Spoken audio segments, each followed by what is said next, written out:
Get it rocking. Get some folks in here, man. Oh All right, yeah. let's see. Oh, yeah, let me put the notice on Instagram. If you are on Instagram, wow, we already got a couple people. Forever, Blow Candy, Bear G41 Forever, Nay. Thank you guys for joining.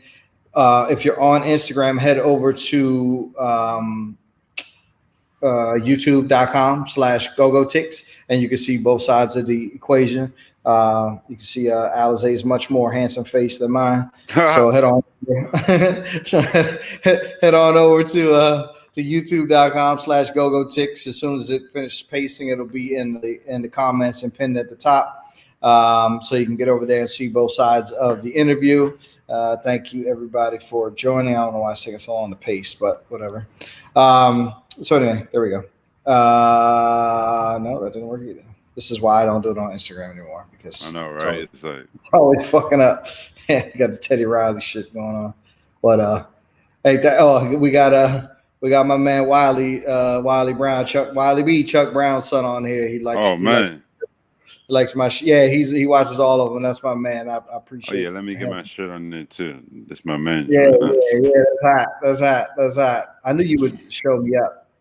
Oh no, Um, you know me, man. Always got to represent. I feel you. Actually, that was the wrong paste. That paste was to the playlist. But let me try this again one more time. So while I'm trying to get these technical things together, welcome to you, Alizay. Appreciate you, sir. Thank you so much for coming on today. Long time homie, long time friend. I appreciate you, sir. Long Why don't time, you give sir. everybody a sort of you know rundown of your time in the music industry Well, and actually, this is my 20th year. Um, wow. Whatever, dude. You're only like 24. Fuck out of yeah, here. nah. So for me, like it really goes in numbers because it's technically I would say 21 because I got on the radio in '99, but I like to round it off. You know what I'm saying? So I'll be 40. I'll be 40 this year. So it's like everything is kind of like it's 2020, 20th year. Before it's like everything is kind of like adding up. You know what I'm saying? That's what's up.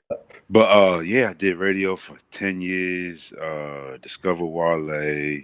You know, the whole that early little go-go hip hop fusion was heavy and part of that. Um, So let's slow down a little bit. So how did you get where did you grow up and how did you get into like what made you decide you wanted to get into radio? How did that happen? I grew up in Hyattsville, PG County. Hmm. Went to High Point Northwestern. I started DJing at 12. I really got into. I was into music always. Listening to just I was born in New York, so I came from New York to DC. I was always pops. Pops Yeah. DJ'd more like an air personality on like a flex type of. You know what I'm saying? Hmm. Hmm. Um, so he was like more so like WPFW type of. You know what I'm saying? I got you. I got So I had other uncles that were like crazy skills, and so I was kind of like in the middle trying to figure out what I want to do. In 12, I started, but I really got fully into it when I got cut from basketball in high school, 10th grade. That's what made you. me be like, you know what? Because I came up in PG County. I played AAU.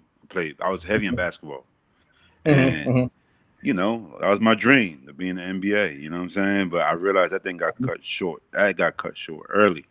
You know what I'm saying? I was Right. like ninth, 10th grade, like, yeah, I think I'll take my chances with this DJing because I was the only DJ for real, maybe in the county at my age. Oh, really? Yeah, because I mean, when I got to radio, everybody was like, man, how do you? I got to radio in '99. I graduated high school in '98. Well, so were you already like in high school? Were you like doing parties and stuff, or like how Um, High school. you were just still learning? No, I wasn't. It was a learn because I told you I started '92. So by the time I graduated '98, to me I was ready. I was like, so maybe them earlier years was like learning. You know what I'm saying? Just like I was scared to tell people, but by '98, '99, man, I was every college, anything that needed a DJ, I was there. You know what I'm saying? And that's what eventually got me to the radio. Um, So were you getting paid for all of these gigs? Yeah, Or because I got all right. So this is how it is. This is how it went. Um, High school '98 graduated. My boy Osh was real tight with Chris Styles. Chris Styles, okay. DJ Chris Styles. Yep. This is before Chris Styles is even, he's doing like, he's doing like homecomings. So it's '98. He links us to. He's like, yo, you got to meet this guy. I meet Chris. Chris has a plethora of records, right? Doesn't know what to do Mm-hmm. with them. They're they're clean, big. Just imagine somebody like myself coming up on clean records. You know what I'm saying? Right. Biggie, Puffy, just all that whole era was clean. Right. Mind you, I'm not on the radio yet, so I get these records, and by the time I get to the radio, I have stuff that people that's been DJing, for years. This is what they have, so they all kind of looking at me like, how do you even have this? You know what I'm saying? Right. So Right. everything was like everything that happened, it prepared me for the next. You know what I'm saying? Mm-hmm. So my earlier, I grew up on CeeLo, Iron, those two particularly in DC. Of course, like Charles Mixologist, DJ Quicksilver, QIC, Yep. DJ Precise Exclusive. There's a whole bunch of DJs, but Iron and CeeLo were my two. Gotcha. And do you remember when CeeLo came out with that Go-Go project? Mhm. You remember that? Yep. Yep. That was huge. I didn't really understand that like that was the only thing kind of like out of its kind. You know what I'm saying? Right. I didn't really understand that until years go by and you realize that like that's like one of the few go-go records. You know what I'm saying? Yep. So I had to, I remember earlier starts doing the Ritz. I used to do the 919 room, and anybody remembers that was the all go-go floor all the way at the top. Okay. Um, Back then I loved go-go, but I didn't really love it enough to play 3 hours of it. You know what I'm saying? Right. Right. So I had to, you just, Had to figure it out.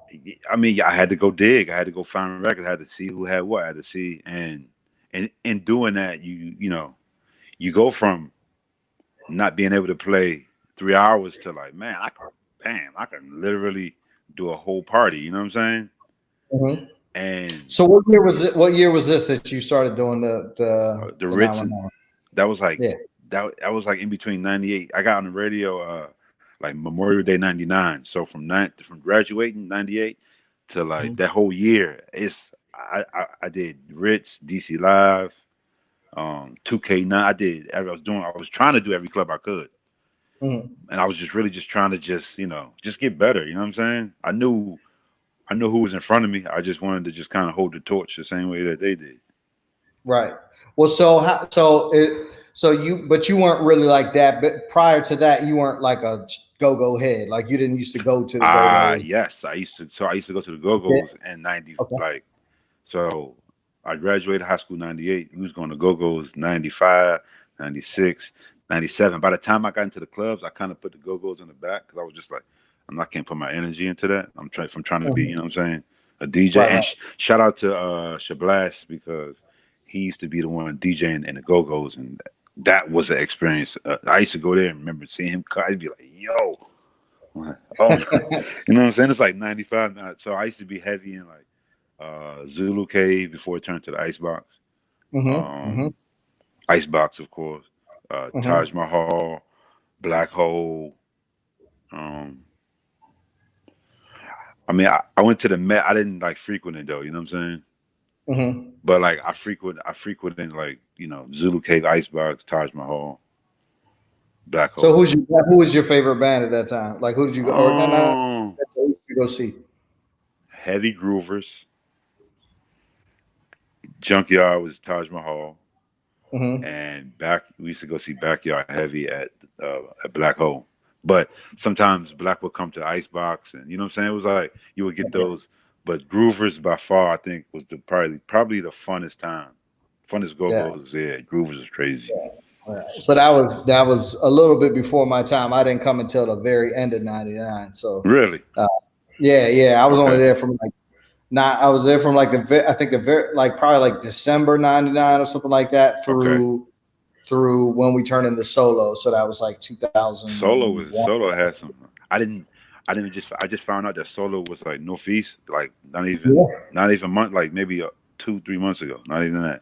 Oh really? Oh yeah, no, that was because Rapper left, Hey, and I didn't even know. yeah, yeah, yeah. So Rapper left. It's an interesting story. Rapper left, um, supposedly not to go to 911, but because he was having money troubles or whatever, something was happening. I don't remember.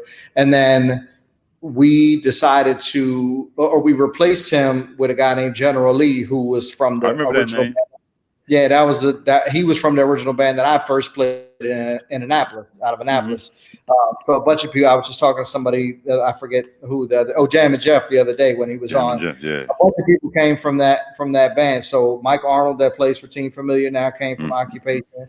Lime Green and DB that played for Project 360 played for Occupation. Wow. Keyboard Chris that played for Northeast Groovers and Mambo Sauce came from Occupation, and then General Lee, who replaced Rapper, came from Occupation too. But then we decided that was when the Grown and Sexy thing was starting to become Hmm. popular. Hmm. So we decided we were going to do Solo on some nights to play as the Grown and Sexy band, and then still play as Northeast Groovers on other nights, but it was the exact same band. And then, Mm.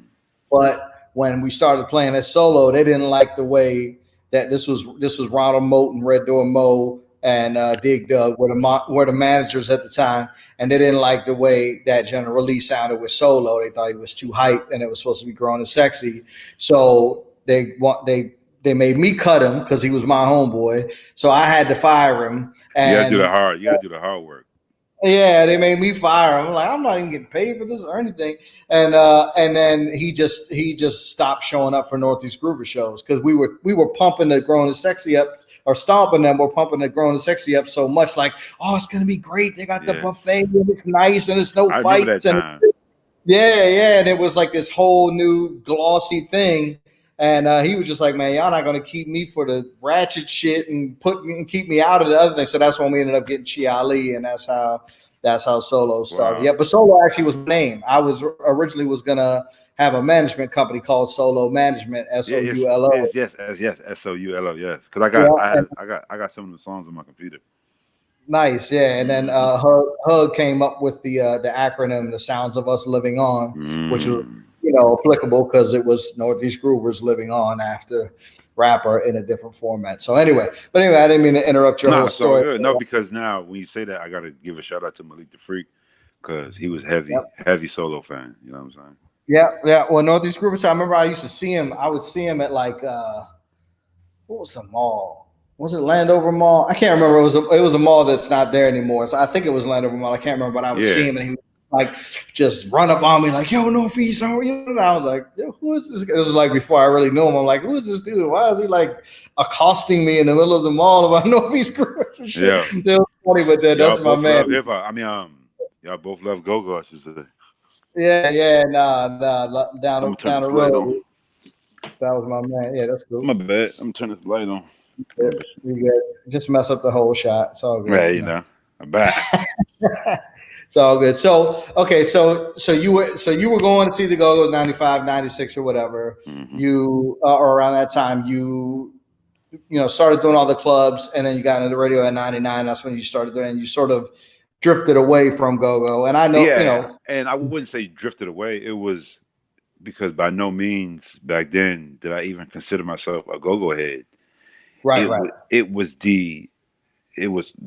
time. It was to say like time was going on, and you you don't even realize. So when you're a naturally New York born child, When did you move to Maryland? How like long? 4 or 5 years old, but Okay, I got you. but your pops, they're not really go-go fans. You know what I'm saying? Like they Right. like Stinky Dink and so they like the more the They're hip like hop, not shit. like the go-go. Yeah. Yeah, I So got you. coming up, like it wasn't like go-go was played in the house. It wasn't like like how kids now, like, man, I remember hearing it. Mine was going to the go-go's. That's what kind of got me. It showed me like, whoa, this thing is crazy. and Yeah. it almost became sounded kind of like a secret weapon as a DJ to know how to play Hmm. go-go. Not everybody could play go-go. Well, it's hard because it's not on a click, so it's hard to match the beat up. Like Right, that right. shit is not easy at all. You got to know the song for So inside and out. Yeah. when I got on the radio, I would get booked to do parties at different, Baltimore, VA, wherever it was. And what do you think? What do you think rang off when I played it? Yeah. Go go. You know what I'm saying? And Mhm. people be looking at me like, yo, like, how do I get that? You know what I'm saying? Or like, yo, like, you know what I'm saying? Like, how, how do you have all that? And it was over time. You know what I'm saying? And really getting to appreciate it. Every year that went by, a new band would come up, like you say, solo. I remember when TCB. I remember, Yeah. Polo coming to drop. He used to drop the CDs off to me at the station, straight from Hmm. wherever he was coming from. Hmm. I didn't really understand how amazing I was gonna be in life, but you know what I'm saying? Like these are like real people that was like coming and really like just putting it on my table, and I was just being able to just accumulate it and know what it is. Right. Well, so when you talk about playing go-go and getting a good response outside of the traditional, DMV Yeah. area, what were the records that resonated the most, do you think, and do you know why? Like what Yeah. are the commonalities of the records that people that aren't natural go-go fans, you know what I mean? What's that through line? So I lived in LA for the last 5 years. Mhm. Um, I just came back Man, February. bro, you've been out here for 5 years. I've been out here for 5 years, and we only linked up like twice or something. We need to- Yeah, Well, you're not out here now, but when you get back yeah. out here, But I back out mean, here. you know, you talk about those sexy lady for sure. Hmm. We talk about those records. We're like n- somebody has a clean slate, never heard go go. Sexy lady, um, Hmm.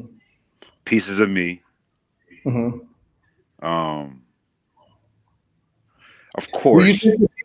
think that people? I'm sorry, I didn't mean to interrupt, No, but do no, you go ahead, go think ahead. that like sexy lady? Do they also know? Do you think they know? Don't disturb this groove. They Do they associate that, or they sub just subconsciously they know it, but they don't really even right, know that it comes from that. That's the amazing part of that record is right, that when you hear it, you're like, I know this, but a lot of people don't know that. They don't even know the name of the song. They don't even, but they know when they right? hear the song, they're like, oh my god, like I know this. What is this? What is this? What is this? Yeah, it's a And killer melody. Yeah. I've had women people in LA, certain spots I DJ at, and they're like, yo, like when I throw on a sexy lady and everybody's going crazy and they don't know, that makes them want to know it even ten. It's like Right. They're like, tenfold. They're what is like, that? Why is everybody kirking out? Right. and they're trying to Shazam. Shazam isn't coming up. You know what I'm saying? So it's like it gives it gives me special powers in certain places. I can't lie. You know what I'm saying? Right. It's It funny. really I does. talked to Eric and Trey both this morning too. That's funny. I'm gonna get on. I'm gonna call them and get on. Be like, why the fuck aren't you on Shazam? You got to get that shit together. Yeah, You I know? mean, it's a gift and a curse for them to not be on Shazam because I do like the go-go mixes on IG, and Mm-hmm. You get um, flagged. yeah, I mean, the first one I did was 3 hours straight, all go-go, and it's like they can't cut me off. You know what I'm saying? It's Right. not Right. it's not copy. It's not Right. it's not in the system. You know what I'm saying? Right. Right. Exactly. It's not in the content ID. Yeah. Yeah, Yeah. so it's a gift for somebody like myself who I get to kind of uh, trick the algorithm. But on the flip side, you would want them to get their credit for all those spins. You know what I'm Right, for sure. Absolutely. Absolutely. saying? Real quick, Tracy Graham, who is my dynamite producer, helping so much with making this Hey, show go on. thank Thank you, you very Tracy. much. She wants to know, where is CeeLo? Is he still down at V103? CeeLo is in Tennessee right now. I mean, he's living cool. He's going up. He's put up so many videos going live on Facebook. But he's around. You know what I'm saying? He's definitely definitely like you could touch him. You know what I'm saying? Yeah. Yeah, he was still in Atlanta last time I talked to him, but that was Yeah, like he's living in Tennessee right now. that's But what's up. CeeLo, you know what I'm saying? CeeLo is somebody. Come up here. Come on. Sorry, y'all, the dog. Come on, It's all good. come on, come on, come on. CeeLo is probably the most amazing person I've ever seen DJ in my life. Like, Yeah, it's not. CeeLo is you know, coming from DC, man. Like, you know, I've given him all the like. He's been somebody who's like, you know, I I admired him first, and then I got to work with him, and that was a whole experience. You know what I'm saying? So Mhm. me and him have a big respect for each other. You know what I'm saying? Big Yeah. respect. Nah, he's a good dude. He was Mm. he was very supportive during the whole Mambo Sauce thing. I think he was like because Reggie Rouse had come back up from Atlanta to be at PGC for a while. Like I think we were in between PDs or something, and Reggie came up, and I think Mm. CeeLo came up with him, so he wasn't full time there, but it was like around the same time Mm-hmm. when PGC I think was popping off, and he was very supportive of that, and I Mm-hmm. always will appreciate that. He's a good dude. Um, so so what is it that you think? Like, okay, so Sexy Lady, and what you mentioned another record, and I forgot what it was. Uh, Pieces of Me.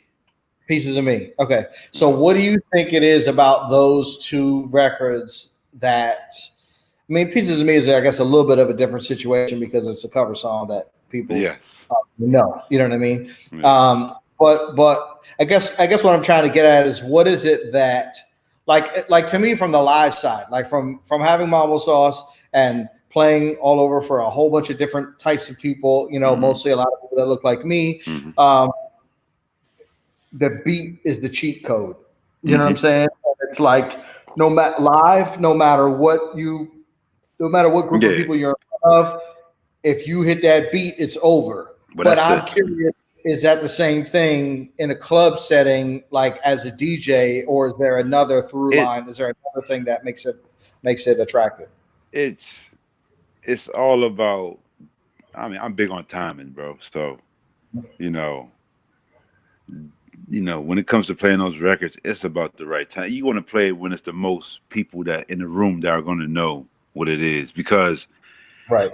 people react. People learn off of other people too. You know what I'm saying? That's something that I learned is that when you could be in a whole new place, but you could have 5 DC people in this room, and you put this record on, and those 5 DC people are gonna go crazy, and that will make people be like, "What is that?" You know what I'm saying? So, Mm-hmm, mm-hmm. it's more about a timing thing with me, and you know, it's funny because Rare Essence might have. Damn, Overnight Scenario is another one where you just, it's so commercial to us,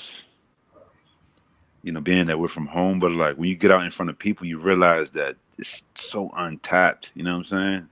People, Mm-hmm. people, people like they're just getting around to it, and like we got 40 years. You know what I'm saying? Worth of like go to play, and it's like you know, as a DJ, sometimes I only get to play 4 songs at the most Mm-hmm. in a Mm-hmm. in like a LA setting. You know what I'm saying? So 4 songs is a Mm-hmm. lot of go. You know what I'm saying? Mm-hmm. So Mm-hmm. you want to be real selective, and you know what I'm saying. You want people to leave the party and be like, want to go and try to find that on YouTube. You know what I'm So what's the other song? So if you do Sexy Lady, Pieces of Me, Overnight Scenario, what's the fourth song? saying? I'm sure it depends on the night, but just. Yeah, I mean, all right. So I'm gonna give you the the most obvious is like doing the butt, but it's like that's so Right. obvious. I don't want to state that. You know what I'm saying? Right. Um,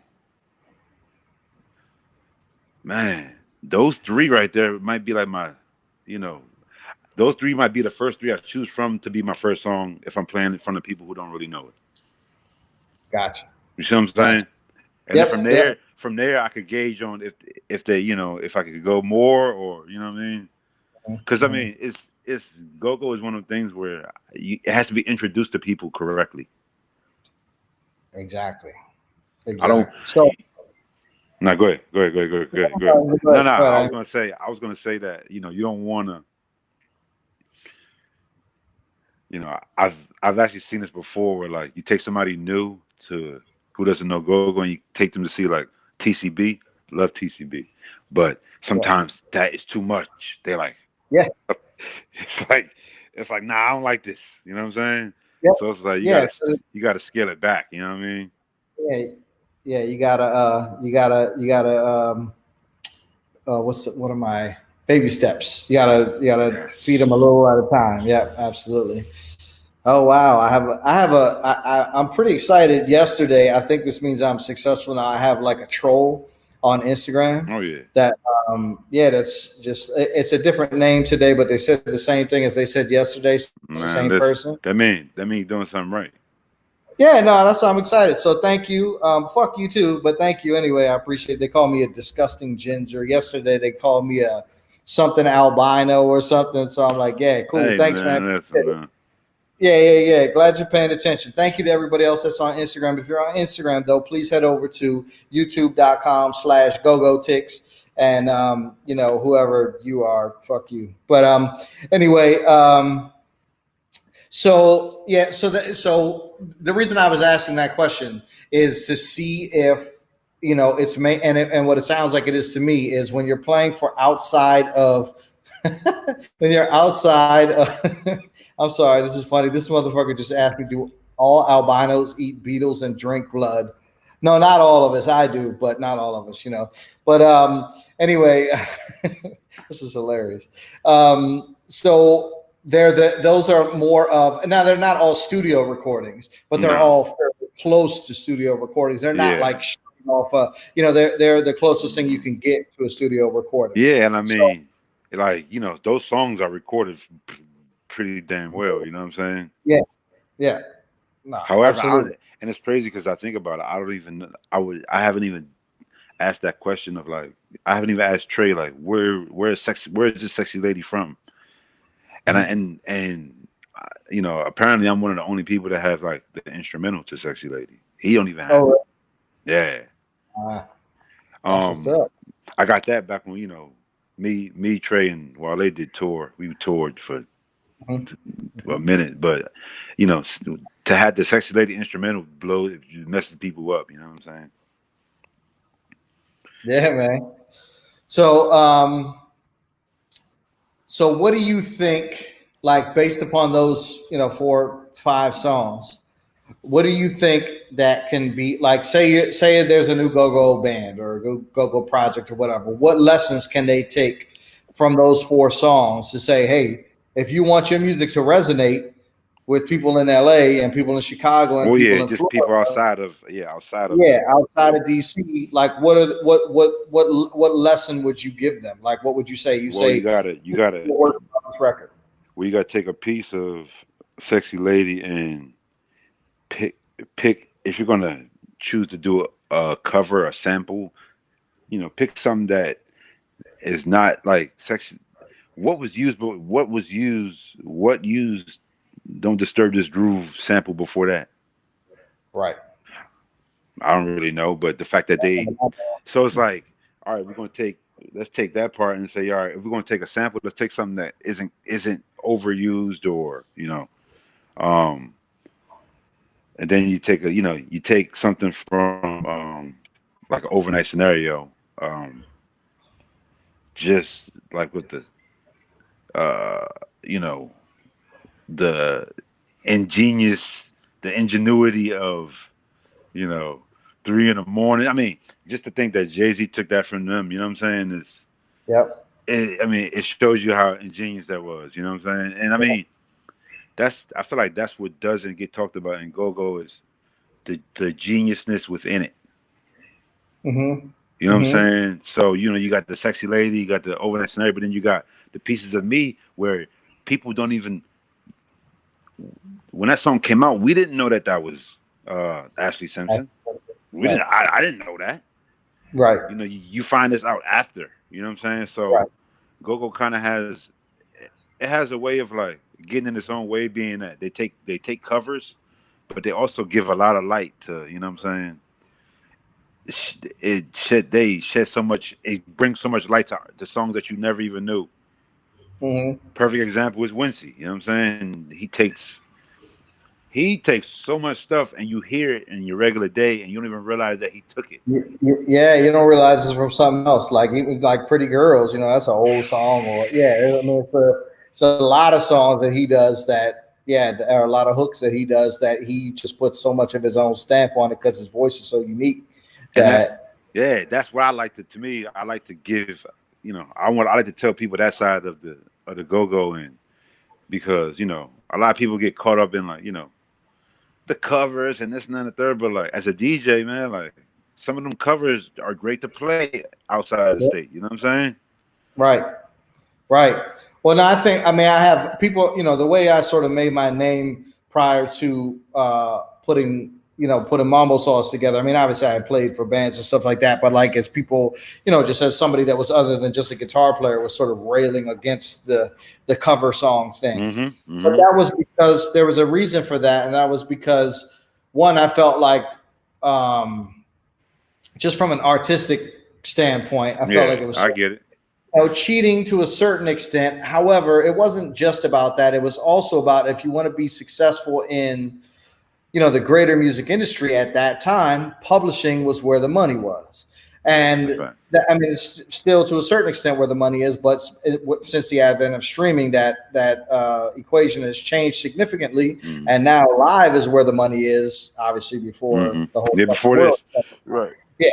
So having said that, there's if your objective is to play live, and then there's nothing wrong with doing covers. My thing also was just that if you're gonna do the shit, do it well. Yeah, for Stop doing sure. a version. Stop For singing sure. all. Stop. I mean, there's one thing.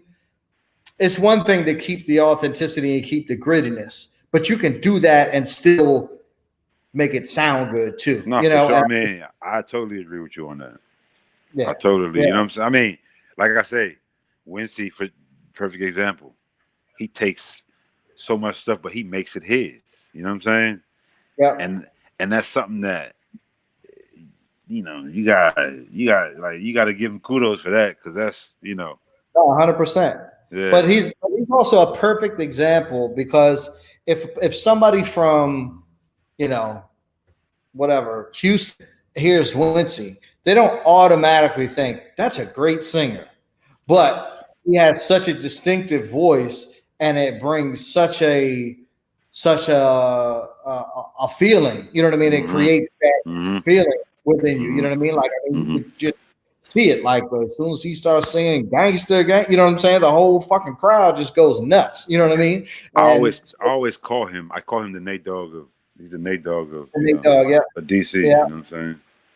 Yeah, absolutely. But so when I say that, I don't necessarily mean that you have to be like Patti LaBelle or something. Like you don't have to be like the greatest, most technically proficient singer in the world. But there's a way to take advantage of, what you do, and I think that he does it in a great way. But You know another my record. You know another record I want to put in there with what's that that? group. Junkyard. What's it called? All My Heart. Oh yeah, Anita Baker joint. Yep. Yeah. that Well, that one yeah, that one resonate. sucks No, people in too. yeah. No, absolutely, absolutely. So you work with Wale a lot, obviously, or Yeah. Well, I'm yeah. not I sure. mean, Right. we're more boys now, but we've you know me and him met in 2003 in Mm-hmm. PG Plaza, so we've we've been knowing each other for 17 years now. It's crazy. You know what I'm saying? Yeah, So that's a long time. it goes off and on. You know what I'm Right, right. saying? Yeah, I met him. I don't really know him very well, but I met him the first time. It might have been around the same time, or might have even been a little before that. I don't remember because I was working at this was right before he started working with Kenny Burns because he was still working with Marlon from Aja Amani because I was Hmm. managing Aja Amani at the time, and I remember he used I to remember stop that. by. Yeah, he's always Yeah, he always come yeah, by see Marlon. Yeah. So I met him there a couple of times, but he would never come inside the store though. He would always be like, "Come, Marlon, come outside, come outside." And so Marlon would always go outside, and I'd be like, "Why doesn't he ever just come Nine in?" Like, times out of 10, now that you say that to me, he probably had like he probably wanted to play him something. Maybe it might have been in the car. He always was yeah, like, yo, trying to get somebody's input on what, you know what I mean? yeah. So, but then I remember Marlon was like asking me to help get, it was when they did the Dig Dug record, and he was like, "Yo, can you, talk to Miss Pratt and figure out They're trying how to we get, yeah, can I do." remember that. Yeah, do this right. And then like immediately after that, he stopped dealing with Marlon. And then all of a sudden I just heard it all over the place on the radio. And we were like, okay, well, nobody ever really talked to us about the situation, but And that was, it was, but that was, that, because I can say that, being a part of that, it moved so fast, man. Like, you know, well, knowing what I know now, I would not have, it would have just been like, all right, cool. Like it's a good look. You know what I'm saying? yeah, But yeah, back then I was younger and I didn't really know. And I was kind of like, oh man, that's fucked up. And, and yeah. people in the band thought it was fucked up. And there's a lot of misconception sort of in the go-go community about, like, I guess like who, what do you deserve to get paid? You're supposed to get paid for every single thing that happens all the time, everywhere. And it's just the industry just doesn't really Bruh, work man, like nah, it that. doesn't. Seriously, Yeah. I mean, you can go talk to, I mean, for instance, I'm sitting here thinking about people that have been sampled trillions of times and they don't get paid every time. And I'm sitting here thinking about like a Biz Markie who, I just heard him on a Freddie Gibbs and Alchemist. And I'm gonna call him and be like, yo, he You get probably this knows shit. nothing about it, you know what I'm saying? Right. And that's, it's crazy that like it's like that too, because it's not like that all the time. It's weird, I can't explain it. It's like it's not like that all the time for stuff. But in certain genres it is like that. Right. Well, but also it's just like, it's also about leverage. It's like, Mm. what do you like? Is it whose benefit really was it? I feel like both sides benefited. Like it was Big a, time. it Big was a time. win yeah, it was a win for Northeast Groovers to sort of be, like the Part of this lynch hip hop, yeah. jumping off point of this convergence. And I had Tabby on 2 weeks ago, and I was like, man, how do you feel about the fact that you and Wale basically put the nail in the coffin of go-go being the dominant culture in DC? Right. It's all, how you feel about killing go-go, you fuck. And but I mean, really, that was, I was joking, of No, course, no, but I know. that really was the beginning of it. You know what I'm saying? So And let me tell you this: before Dig Dug, before we was, we were like, oh man, we were brainstorming trying to figure out what. Before Dig Dug, it was supposed to be Booty Call. oh, really? Yeah, it was, North. so Groovers, yeah, Booty Call. It's supposed to, we were Yeah. trying to flip that. Yeah, we were trying to flip. That's low key. That's kind of like a lot of our favorites, just from like Mm-hmm. it has kind of has that reggae Yep. little thing Yep. in it, but it was so hard to flip. We just couldn't get it right. And Southeast Slim did the Dig Dug, man. When we heard that, me and Wale looked at each other like, yo, That's it. this is That's the it. one.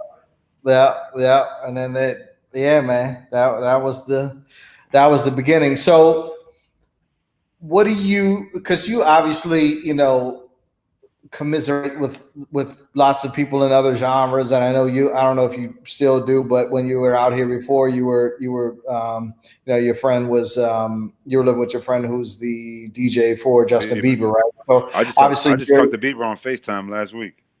did you really? Mm-hmm. Well, I hope your Justin Bieber camp roommate story is better than mine. Did I tell you about when we had one of his dancers renting No, out our other room? Yeah, when we lived in North Hollywood, we had one of his dancers and his I probably girlfriend. know him too. What was his name again, babe? She's not even listening to me. I don't remember his name, but Nah. Well, he was really, really nice, and him and his girlfriend, they were really, really sweet when they interviewed, and they just became like the fucking roommates from hell. Like the girlfriend got us kicked out of the apartment because she got in a fight with the building manager, and yeah, it was a very bad situation. I I keep remember wanting to this. say, yeah, I remember the spot you had though. I remember like you like saying that you were like renting and like you kind of yeah, yeah. yeah. I was like, let me get a, everything's so expensive out here. I was like, let me get a 2 bedroom, and I'll rent out the other side. Um, but yeah, that then we I don't know if you know, but we moved to Long Beach now, so we Oh wow! yeah. And you know what's crazy? I never been to Long Beach. You never. It's. I was. My wife like sort of coerced me a little bit into moving down here. I didn't really want to be this far from Yeah. from the action, but because I work out of Hollywood, out of Neuhaus, and Uh-huh. it's kind of a it's a little bit of a hump, Yeah, but a little mission. I love it, dude. I mean, it's been a little crazy down here with the protests. Like we live right across. We live in downtown, and they were Mm-hmm. like busting out windows and setting shit on fire and all Mm-hmm. that Mm-hmm. kind of stuff. And we live in a fairly expensive building, and so it was Yeah. a little, Yeah. A it was a little little, got a got a little little nervous. real. Yeah. Yeah, it got a little real for a minute. Yeah, so I was like, damn, I fucking moved from Maryland to get away from this type shit. But yeah, um, so you having interfaced with other, people in other genres, like, what do you think? What do you think it is? Like, what's the difference that you notice between people that are successful in other genres of music versus what you see in the go-go community? Like, what's missing? Like, what's the disconnect there? Um. You know, you gotta, you gotta take, you gotta take. I don't mean take it on the road, but you gotta get out of your comfort zone. You know what I'm saying? Mm-hmm. Um. I've actually done two go-go's in LA with TCB, which was Yeah, I've been to amazing. one. Yeah, Yeah, I amazing. was like, mm-hmm. Um, but you know, these bands will be very surprised at how many people know their songs outside of their market. Mm-hmm. Mm-hmm. And as a DJ who started off in DC radio in 2010, I couldn't do it anymore. You know what I'm saying? And to be honest, I was so scared to leave. So I know what they in their mind. I know what it's like. It's more of like you don't. It's the unknown. You don't really know. You know what I'm saying? But it's like the moment the moment a band says, "Yo, we're moving to LA," who knows what happens? You know what I'm saying? We don't know. You know what I'm Mm-hmm. saying? So it's like it's somebody gonna have to jump off that. You got to jump off that cliff, man. Well, so let's dig into that a little bit. So in 2010, you said you couldn't do it anymore. What happened? Why? And then what Well, happened after? well, everything I told you, you know, the Wale thing. I discovered Wale PG Plaza, take him under my wing, sign him to my management company, then take him to we do the thing with Kenny, get it to a certain point. It's like you do so much to just to get you, and you know exactly what I'm saying because you've been behind bands, artists, and you do Mm-hmm. so much to get it to a certain place. And Mm-hmm. then, for me, I did so much, got to a certain place, and then when I was at radio, everybody thought I was like a millionaire. They're like, "Yo, like you good?" Like, so then Right. they started telling me that I could break no more artists. They were like, so they came up with like it was an employee handbook, a huge, just like that, but like 20 pages. I still got it. My parents have it, but like maybe 15 pages go to like the DJs, and it's really everything that they didn't want people doing was everything that I did. You did So right. I got to a point where I was like, what? I didn't get into radio for this. I didn't get Right. Right. here. I didn't come all this way for y'all to tell me not I couldn't win. I'm not a millionaire. You know what I'm saying? I'm not Right. making crazy money off of this. We're still out here, hitting. So I just came to a point where I was just like, I think I got everything I got from radio. I think radio got everything they got from me. Right. You know what I'm saying? Like it's with radio, it's a give. You got to give yourself. They take from you, but you got to get what you got to get out of it. For sure. So For sure. yeah, that was like my, to be honest, that was like some of my darkest years, 2010 to about 2012. I just didn't know. I didn't know what was next. You know what I'm saying? I didn't really didn't. That's what Well, spawned the LA trip. That's what spawned me going out there. got you. No, Hmm. I can definitely relate to that, and it's funny you said that because about having to give so much to radio. Because when I was at PGC, I very distinctly remember Michelle Wright when she found out I was trying to do the marble sauce thing. Was like, I'm so glad to hear that you have something else going on Mm. outside it. Because there's a lot of people that just put their all into radio, and radio doesn't give it back. You know what I'm saying? They just It take doesn't and take. care. You know what I'm saying? Yeah. Yeah, yeah, and yeah, these big companies they just don't care. But I mean, that's the nature of a large company, and it's just the way it is. So you just gotta figure it out. But yeah, it's funny because I know there was a lot of people that thought that I was able to break the Mumble Sauce records because I worked at the radio station, and because of the same reason that you're talking about, it actually made it sort of made it harder because it was a potential conflict of interest, and so I had to be like really sneaky and try to like not, Tiptoeing. Yeah. You fucking like tiptoeing, I man. couldn't be like, hey, play my band, you know what I'm saying? They were like, no, fuck you, you're fired, So I had to like, like put it through sneaky channels and stuff like that. So it's the same shit. So I definitely know what you're feeling. Yeah. It it was it got to a point, Malachi, where like I'm trying to tell you, bro, I couldn't. They were like getting real strict with playlists and like I said, I got on in '99, and by the time it got to that, bro, I was like, and I don't really say this a lot, but the person that, because I talk to everybody. That was crazy because I was going to talk to people in radio about leaving, and they were literally telling me I'm crazy, which to me it makes sense now because I'm like, these are people that are in radio. But when I went and had to talk with, I went and had to talk with Biz Markey, and he told me, he was like, yo, either first and foremost, I've been where you at, and second and foremost, I'm a fan of you, not Mhm. because you on the radio, but because you a dope DJ, and like that was the push I needed, just to know that, what I'm saying, like, because being in a place like DC, you leave radio, people think that you fell off, or Yep. Yep. what I'm saying, like, man, like I had people looking at me like, yo, like, what I'm saying, so it's like. Hmm. It, it's like it's more gratifying. It's more satisfying and struggling going out to LA and you know doing da da da da da and like getting to a point versus me knowing that if I would have stayed in radio, I probably would have never did none of this. You know what I'm saying? I probably Right. wouldn't even be on this thing with you. You know what I'm saying? Like I don't even know where I would be. Right. So Well, that so I mean, because I sort of interrupted your no, story. not go ahead. So no, but in 2000, so 2010, you decided to step off from radio and come out to LA, and then Nah, I what? didn't So, come out to LA. I came out to LA like oh, I would start coming like 13, 14, and then 15 is like when I was like, you know what, I'm just going to just go, man. Like, what's well, the so worst what that was could happen? from the time? So from the time that you left radio to the time till now, like what have you been doing? What do you mean from like 2010 to 2020? Yeah, like just or however Oh, well, long you no, want. no. So now, I mean, so I've always been heavy clubs. You know what I'm saying? So those 2 years from 2000 to 2010 to 12, I would say like that's when like I did like I don't know if you remember the club Recess. Um, uh, my best friend had passed too. Ill Will, you remember Ill Will? Okay, Yep, well I do. he died Okay. 2011. Okay. Um, So even after that, right after that, I remember I DJ for like Obama in Chicago. I did his second inauguration.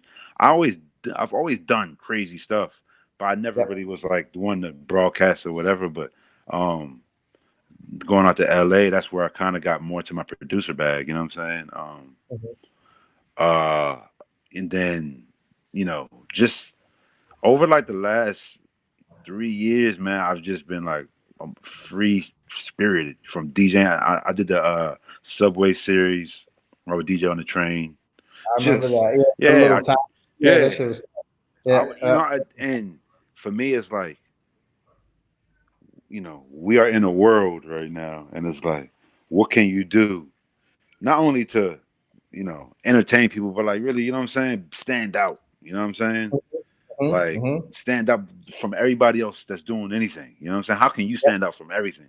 And that's something that I kind of pride myself on. You know what I'm saying? You've always been great at that. Always been great at that. Even when you were at radio, like you still, Oh, you've always had sort of a cachet as the cool DJ. Like I mean, at least to me, like that's yeah. how I be like, I yeah. mean, If you want to know what the next hot shit is, just listen to what Alizay's playing. and That's how. I've always prided myself on, teaching. You know what I'm saying? I got a lot of people under me who I don't, you know what I'm saying? I don't get. I'm not in it to be like, oh, I do this or do that. But a lot of DJs, artists, what's it called IDK. I told you, I have a Yep. song with him on his album with Burna Boy. Burna Boy's Mhm. huge Afrobeat artist. I know Um, exactly what it is. Yeah. but IDK man, his earlier, I helped him with a lot in those 2013, 14 when I was still in DC. I would give him, just a lot of these artists they don't have anyone that has done what they're trying to do. Yep. And you know what I'm saying? You got a lot of people who haven't done anything giving them advice. And it's like, Yeah. That's the story of DC right there. Everybody talking and nobody's done anything. Yep. Yep. 100%. so, now, I was telling you offline, I went to Africa for 2 weeks. I DJ'd out there. Um, I did radio, club. I went and, painted, helped feed people. Just I did everything, and I got Wow. back. I got back a How'd that come day. together? Do you know Diallo? Diallo, yeah, I absolutely know Diallo. Yep. Mhm. So Diallo, he brought Backyard out there. Yep. Yep. I know we were working on Black Alley too. It just didn't end up working out. It just didn't So happen yet. yeah, so he always told me like, yo, I want you to be my first DJ I bring out here. And like I said, I'd never been to Africa. Going there was so enlightening, empowering. You know what I'm saying? Mhm. But the ironic thing is, I go and I come back, and I get back March 12th, and they locked everything down like that weekend of the 14th. Mhm. So you know, e- everybody's plans, everybody, had to kind of switch up, what was going on. But coming back from there to here was crazy. I didn't. People was calling me in Africa, telling me, this corona, and I'm asking people in Africa, and they have no clue what the corona is. Oh wow. Yeah, because it wasn't out there. You know what I'm saying? Like it wasn't. It just didn't really hit Africa. So I'm asking Right. people, and they're like, man, they're like looking at me like, you talking about the beer? I'm like, nah, like Corona. Like, so when I get back, and people are DJing online, da da da. So it was kind of like for me, it was like almost like a shock, culture shock. Like, Mhm. you in the motherland, you come back, and we always in clubs doing this, and now everybody's DJing online. So I had to Right. I had to go get all my proper tools to go live, and you know what I'm Mhm. saying. So this has been, it's been like a reset button. You know what I'm saying? The Mhm. whole, COVID pandemic, and then now with the George Floyd, rest in peace, George Floyd. Yeah. It's a lot of resetting going on. You know what I'm saying? For sure. For sure. And I'm just trying to stay tight, whether it be, my knowledge, my music, production. You're trying to stay tight. Mhm. And Well, so I know that at one point, I know when we linked up out here, you said that you were A&R, for so part of the reason for the show is to kind of like hopefully in a non preachy way educate some people in go-go about how the greater music, or just connect the dots between how go-go works and how the greater music industry works, because it's diametrically opposed to each other, for the most part. hmm So I know that you were A&Ring for Wale and for some other folks. yeah, So tell for people that don't know what it stands for, artist and repertoire. What does that mean exactly, and what do you do like when you do that? Like, what does that mean? it's it's a combination of knowing what's coming before, um, You got to have some vision. You know what I'm saying? When you got to have, you got to be able to see months ahead. Sometimes, a year ahead, maybe a couple years ahead. But you know, And when you say that, you mean in terms of musical style, right? You need to style, know yeah, what the next trend is going to be versus looking at what the trend is right now. yeah. Like you got to be able to hear a record and know this. This might be a summer record. Right. This might be a follow up single. This might be the lead up single. You know what I'm saying? Hmm. Um, definitely having some sort of radio experience. I think that helps. With You that, know yeah, what I'm for saying? sure. Of course, having industry experience. Knowing people, and that's it's heavy. That's a heavy part of just networking. You know what I'm saying? Yep. I Hmm. can't stress being an A&R, just you know uh, being able to get people on the phone, or being able to hear something and know something goes on to you might be able to hear a song and know to put these two people on it. You know what I'm saying? Um, like there's really not. I always try to tell people it's really not a playbook. You can come up with your own playbook, but know that your experience, everything that you're doing leads up to, what I'm saying? Leads up Hmm. to that point that you're so it's like, so say like for me now, like A&R would consist of me. It wouldn't be going outside and hitting the streets now. You know what I'm saying? It Hmm. would be getting online. Hey, Right. da da da da. Da. You know what I'm saying? And really getting on the back end of what you're listening to. You got to get on the back end of that. Find out who's manager. Find out da da da. You know what I'm saying? Well, so just for clarity, because I know we know what we're talking about, but for people that don't understand, so you are hired by who? The artist, the label. I'm. It depends. So it depends on who you're dealing with. For like Right. a Wale, it would be. It's more. He needs me, but Hmm. coming. Sometimes I'm able to even link with. Like say he's on Warner Brothers, I'm able to link with that A&R, and we're able Hmm. to, it might be going through beats, it might be, it's just, it's so many ways to be an A&R, especially right now, like Hmm. I'm more so on the DJ side, so Right. everything is kind of like, it kind of flows through that, it Right. flows, so you might be more so, you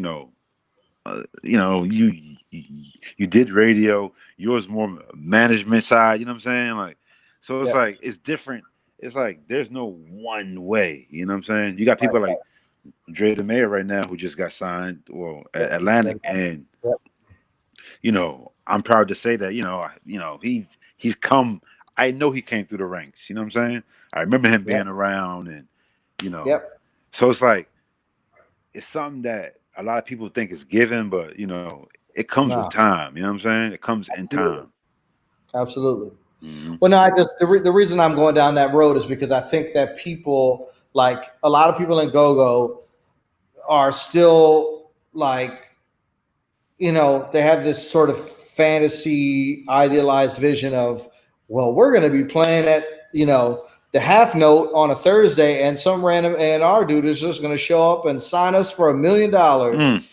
And that's, I know that's not even close to the way it works. Hmm. So I just wanted to get an example from you. I mean, obviously it's more, you're dealing more with beat maker style producers versus Yeah. bands, and you're not really like A&Ring for artists. It's more like, or like trying to sign artists. You're like working with an artist to help them Yeah. get More reps. so. Yeah. And so yeah, that's where it's artists and repertoire and Yes. matching those things Yeah. together. And so I think people don't really understand that that's really the main function of an A&R. They just think the A&Rs go around and sign bands. And Nah. but Nah. It's different forms. It's different. It's yeah, different ways of A&R. You got different people who do. They got different. It's like different you know. styles. Yeah. So now, my best friend, I told you, uh, DJ Tay James he's A&R in Bieber's album. He's a head Okay. A&R, so he's A&R. And it's crazy how this works. So he's A&R, but he's a DJ. Mm-hmm. uh, so say a producer needed some scratches on a Beaver track, Mm-hmm. and his, you know, and this is A&R. In his mind, he's like, man, like I'm A&R, but I know I'm not as good. I can't deliver these scratches as good as he would, so he calls on me. Say, can you do these scratches? Now, Mm-hmm. these get submitted to the album. I'll probably be on the album. You see what I'm saying? And Mm-hmm. it's like, so it's like you know, A&R, it's so many ways. You see what I'm saying? It's like it's not one way to be an Right. A&R. You know what I'm saying? It's really not. You Right. could sit here and tell me, you know, what you dealt with, and I'd be like, damn, I didn't have to go through that. You know what I'm saying? Right. Right. Gotcha. Gotcha. I mean, it's the same thing with anything. With in the business, like it's they're all roles are fairly fluid, and especially if you're working for a smaller company or a smaller organization, like people wear multiple hats all at one Hmm. time. I have to Hmm. do, like when I was running Mama Sauce, I was the manager, the record label, the graphic designer, the producer, the fucking gopher, the what I'm saying, the guitar player, And everything. Yeah. and when even when you go to the Mambo Sauce now, when I go to like the Wale, when I first got Wale, you know, when we, you know, I had to go fly off and see Mark Ronson and Rich Kleiman to, you know, Yep. do the first initial thing for him. So it's like, yeah, like you do wear a lot of hats. You know what I'm saying? I was a Yep. manager, A&R, Yep. producer. Hmm. I paid for the mixtapes. You know, Yep. you financing. It's like you're doing a lot. You know what I'm saying? Yeah. Yeah. So it's, I think, you know, sometimes even an A&R, sometimes that might be even like shortchanging yourself. You know what I'm saying? Hmm. On what you Yeah. really do. You know?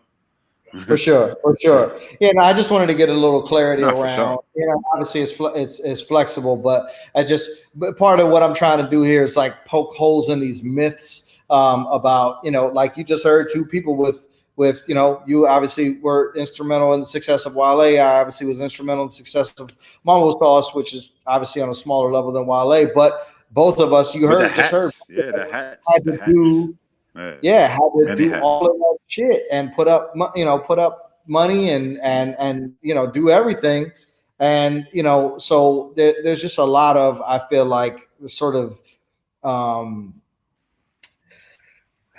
I want to say entitlement. I don't want to go that far because I don't want to be negative, Mm-hmm. but kind of sort of what it is in the go-go community of, I play my instrument well, give me a check. You know what I'm Yeah, saying? That's it ain't that easy, not, man. yeah, yeah. It's not how it works in the greater music I industry. And mean, obviously, I could use it. I could be the same. I could think the same way they thinking. Like, oh, I'm so and so. I need a. You know what I'm saying? yeah, If I had that mentality, I wouldn't. You know, I wouldn't be in Africa. I wouldn't be in LA. I wouldn't be. You know what I'm saying? yeah, You gotta absolutely. you gotta go out and put your. You gotta put that. You gotta put your talent on the line. You have to. Got to. Yeah, People will see it. absolutely, absolutely. Hmm. Well, so just real quick from the radio side, because another sort of point of contention. What do you see as the biggest mistake that independent artists, and I'll say go-go bands too, but I'll just say independent artists in general. Like, what's the biggest mistake that they make when they're trying to get their music played on the radio? Like, The biggest submit it. One of the biggest mistakes people have is coming to radio first. Yep. I know it sounds so like what, but it's like if you put that time and effort into, let's say, all the DJs that are on the radio, and I'm only using DJs because I'm a DJ, but let's just say if you was to hit these guys, let's say you're putting out a record. Uh, Today's date is what, June 6th, right? You're putting out a record today. You need to have that record in DJ's hands, May 6th.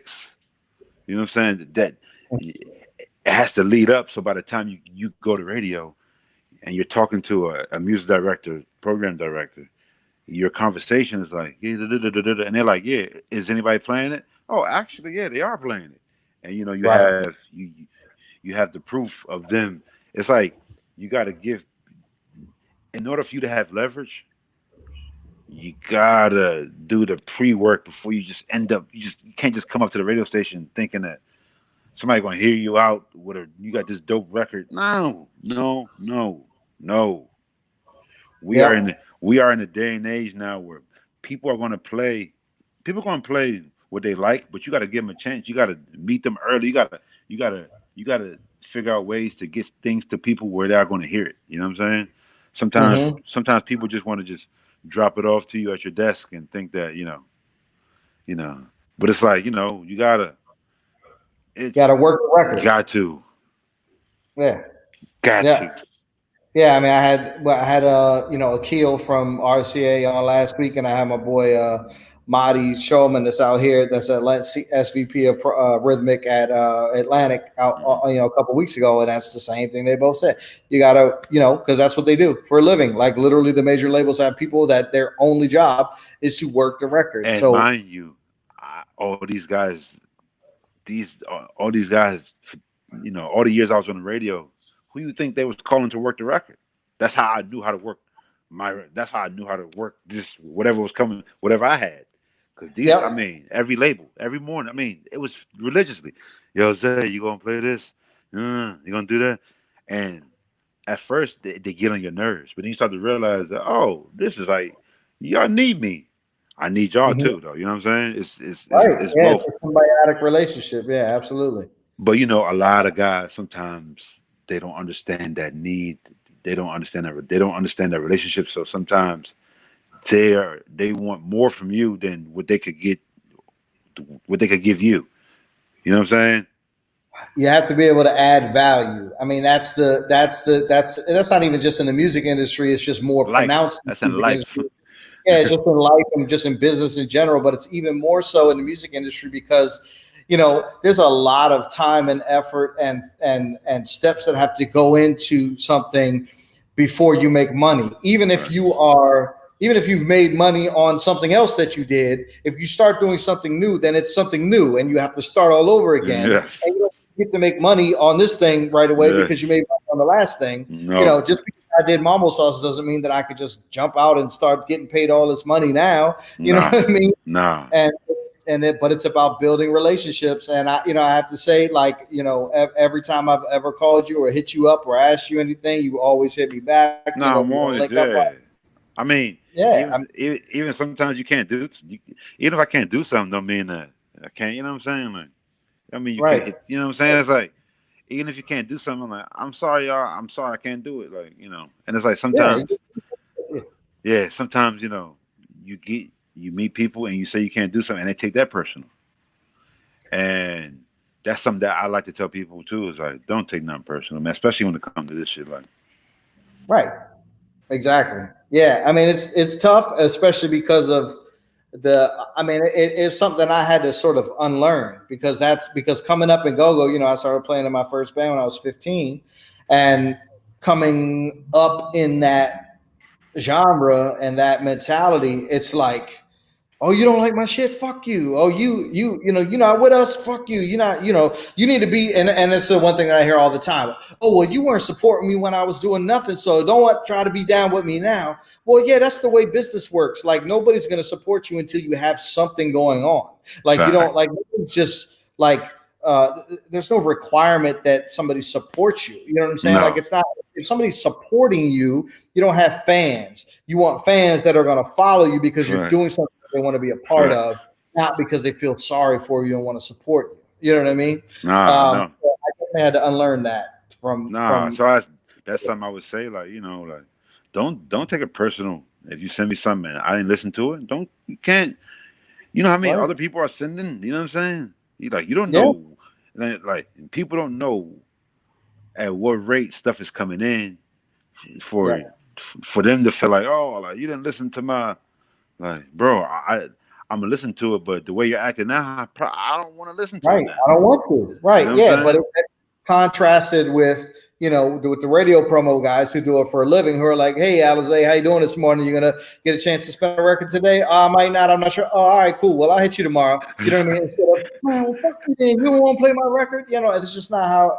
That's not how it works. It's a Nah, relationship business. So work on, if there's one thing I can get across to people in the go-go community, is stop being fucking angry at people for you feel like being gatekeepers all the time. First of all, there are no gatekeepers anymore.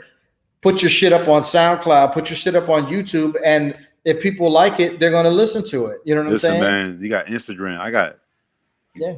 uh, perfect example. I'm in LA doing my parties. I see Mikey from UCB. He's playing the twerk joint. The I hear it. I'm like, oh my god, Right. this is me. You know what I'm Right. saying? This is what I do. I'm like, yo, Yeah. Mikey, send me that ASAP. Sends it Right. to me. In his mind, he's like, whatever. I played it in a club in LA maybe a night or two after. I sent him the video, and they like, oh, like, they like tripping off the reaction. They're like, Yeah. man, yo. But it's like, first and foremost, the music got to be, I always say people, it always starts off with the music. You know what I'm saying? 100%. Like, it should just got to be hot. You know what I'm saying? Whatever it is. Like, perfect example was Mambo Sauce. Like, what year did that come out in? 2000. Well, Miracles was 2007. Welcome to DC was 2008. So, but they So, both short period of time. They both but were in rotation at the same time. Yeah. but I'm saying this to say that,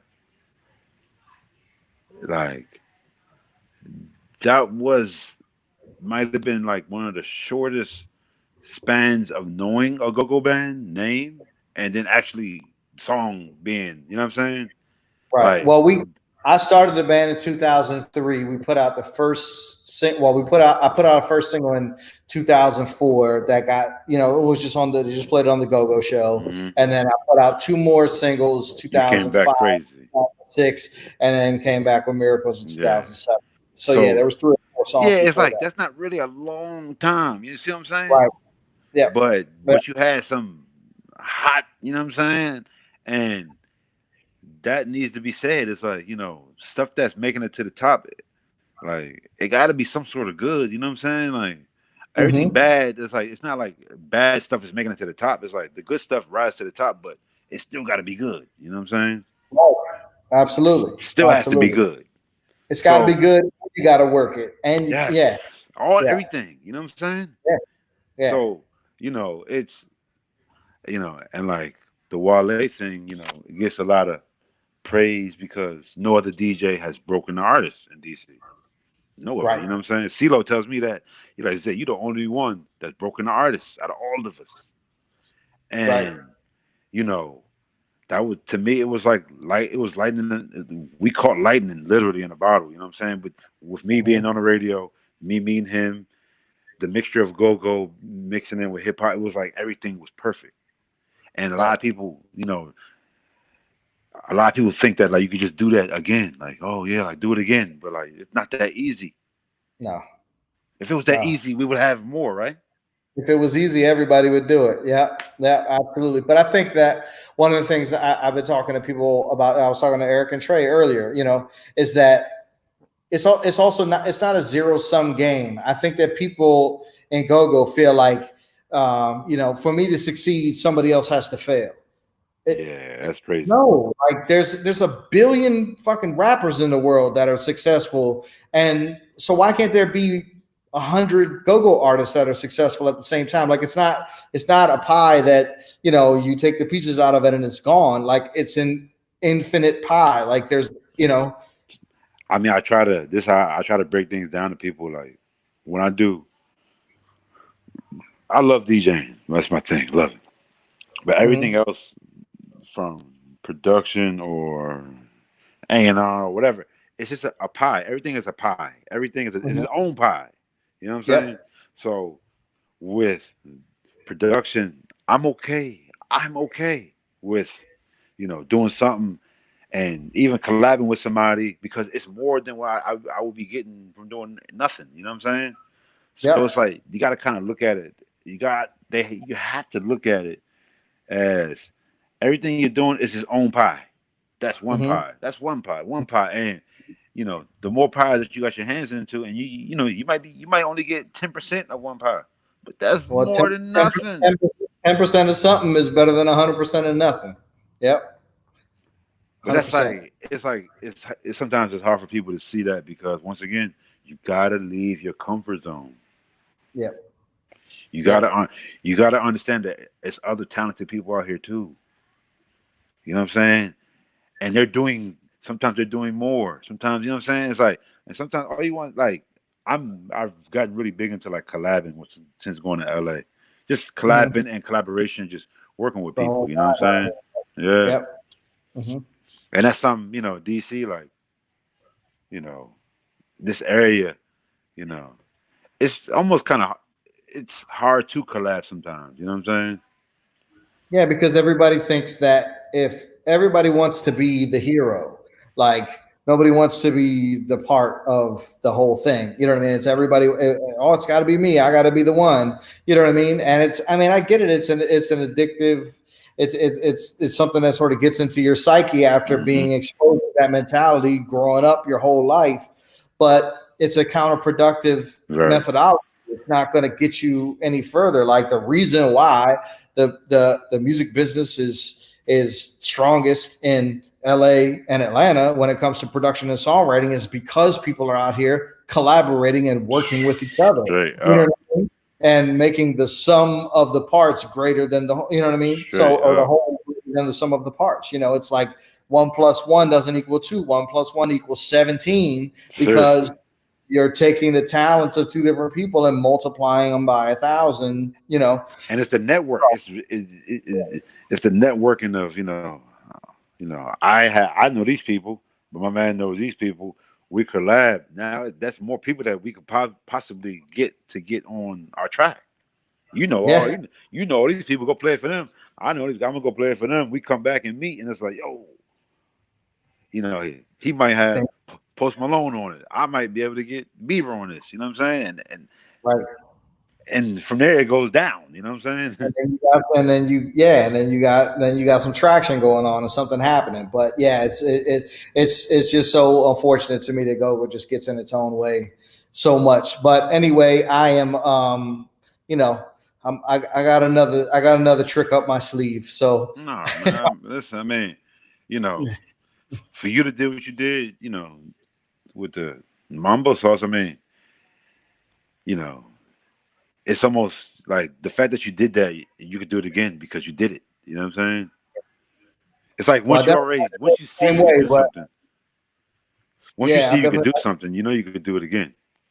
yeah, no, absolutely. So it's going to be a little different Yeah. this time, but yeah, I like to learn from my mistakes, and I certainly didn't do everything right, but I'm gonna try to get more things right this time than I get Hmm. wrong. You know what I Hmm. mean? But definitely gonna be in touch with you about that. Always value your input on everything, and Likewise.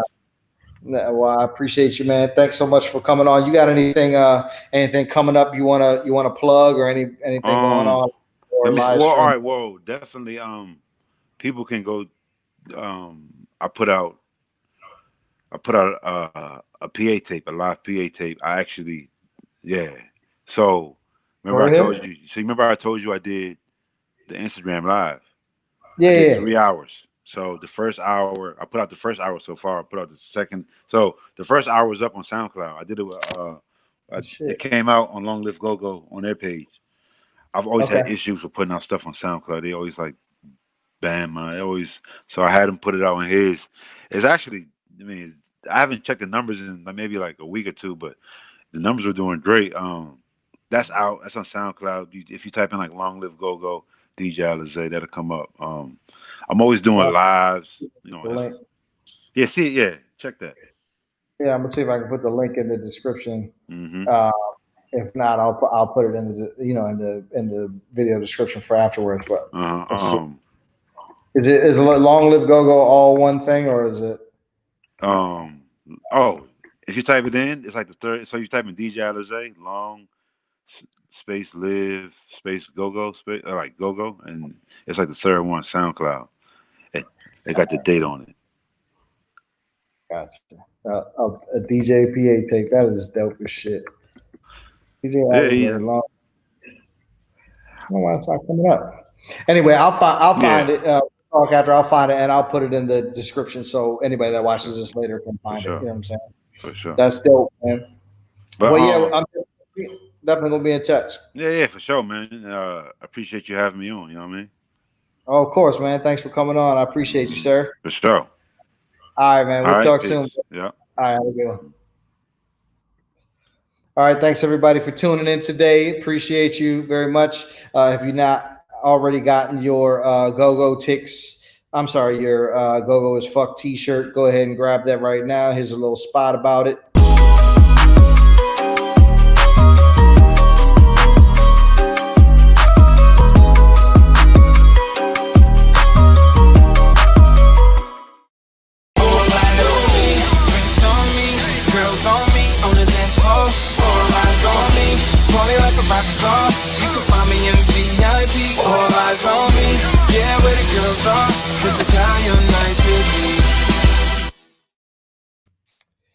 All right. Oh, my bad. Learning with Gogo. I missed your question.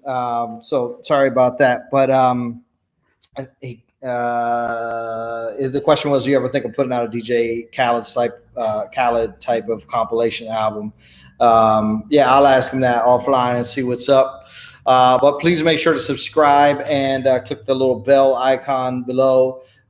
So that you can get notified of all the shows coming up. If you want to see what's coming up next week, head over to gogotix.co, and which is, I never get this right, always on the wrong side. Gogotix.co, it's right there. You can see who's coming up next week. And thank you guys for tuning in. We will see you next Wednesday. I think Terrence Cooper is the first guest next week, if I'm not mistaken. But head over to gogotix.co and you can find out the schedule.